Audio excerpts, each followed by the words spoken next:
¿Escucharon hablar del efecto invernadero, calentamiento global? ¿Afecta negativa, positiva o indiferentemente al medio ambiente?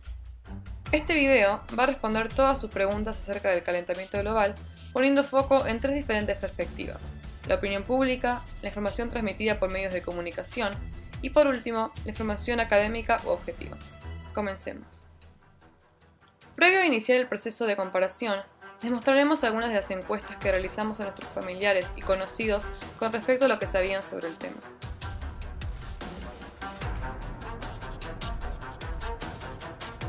El calentamiento global tiene que ver con el uso indebido de parte de la gente de lo que es la industrialización, desodorantes, aerosoles, todo este tipo de cosas influye, afecta en lo que es la capa de ozono. Los gases que se generan, tanto por las industrias como por los medios de transporte, lo que hacen es producir lo que se llama efecto invernadero, que impide que el calor que el planeta recibe del Sol se pueda disipar. La Tierra se está recalentando. Porque como no cuidamos el planeta, la capa de ozono está cada vez más abierta y no recubre el planeta lo suficiente y esto genera un recalentamiento. Bueno, hay gases de efecto invernadero que van rompiendo la capa de ozono, entonces los rayos del sol como que inciden sobre la superficie más directamente y provocan que aumente la temperatura del planeta y bueno, que así se derritan los glaciares. Es muy malo, es negativísimo. El De lo que es la Debido al industrialización. efecto que provoca la generación de gases de efecto invernadero, que van rompiendo la capa de ozono, entonces los rayos del sol como que inciden sobre la superficie. ¿Pero qué dicen los medios de comunicación al respecto? Los medios de comunicación son la principal fuente de información que construye la opinión pública.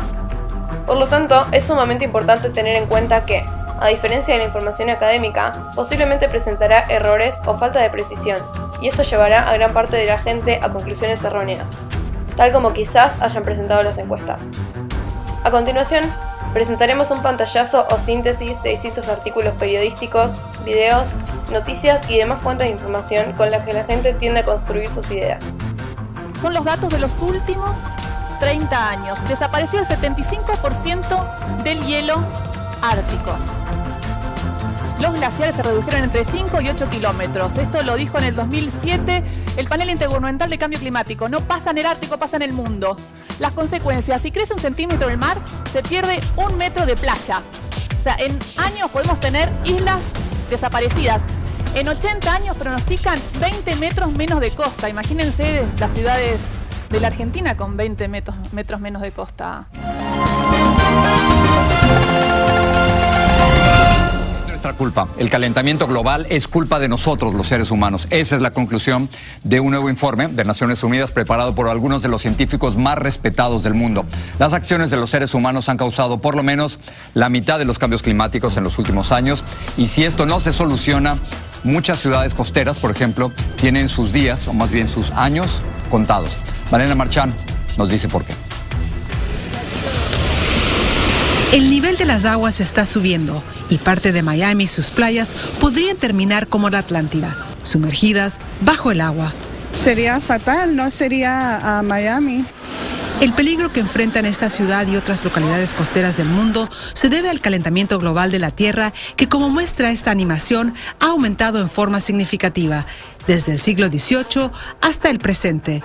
Y el villano de esta realidad que parece de ciencia ficción somos nosotros. En última instancia, vamos a hablar de la comparación mencionando la parte teórica u objetiva de lo que realmente es el calentamiento global. Un punto importante a destacar es uno en común entre las encuestas que pudimos presentar. En general, se piensa en el calentamiento global como algo negativo y necesariamente grave, algo que es nuestra culpa y tenemos que mejorar.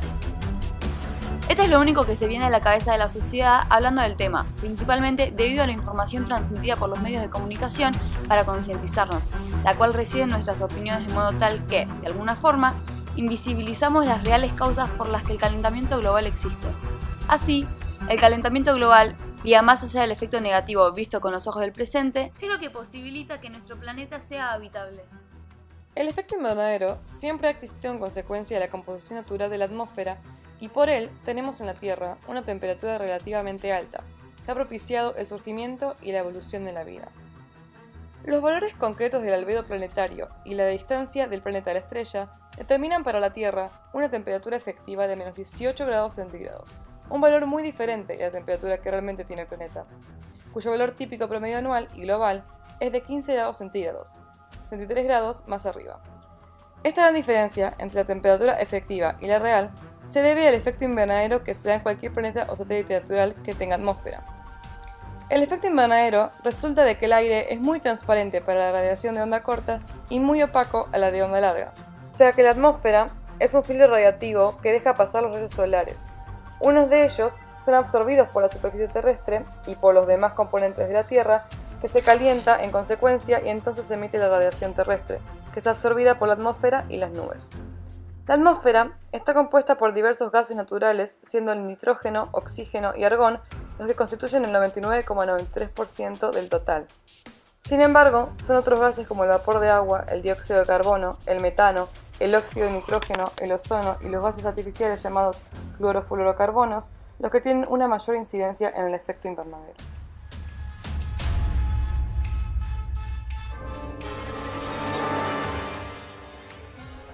Sin embargo, esta situación normal y natural ha sido alterada anormal y artificialmente por el progreso humano de los últimos siglos, debido a que la industrialización ha inyectado en la atmósfera dióxido de carbono y gases traza. El dióxido de carbono antropógeno procede de la quema de combustibles fósiles y de la deforestación. Los gases traza son emitidos también por diversos artefactos y actividades industriales, domésticas, agropecuarias, etc. Con excepción de los clorofluorocarbonos, los gases traza y el dióxido de carbono son componentes naturales del aire. Siempre han existido en la atmósfera. Lo que ha hecho el hombre es acrecentarlos. Y este fenómeno conlleva, por supuesto, al aumento del efecto invernadero, pues más gases absorbedores presentes atrapan más radiación en el sistema climático. Por lo tanto, el efecto invernadero, del que se habla mucho en las últimas décadas, debe llamarse propiamente incremento antropógeno de este, y a su correspondiente efecto en el clima, denominado comúnmente calentamiento global o cambio climático global, debe ponerse el apellido de antropógeno o actual, dado que ha habido otros calentamientos y enfriamientos naturales y el clima ha cambiado muchas veces antes. De hecho, lo único constante del clima es su variabilidad. Ahora que ya sabemos cuál es la causa del problema, Puedes ayudar a reducir la emisión de gases de efecto invernadero. ¿Y vos, de qué manera luchás contra el cambio climático actual?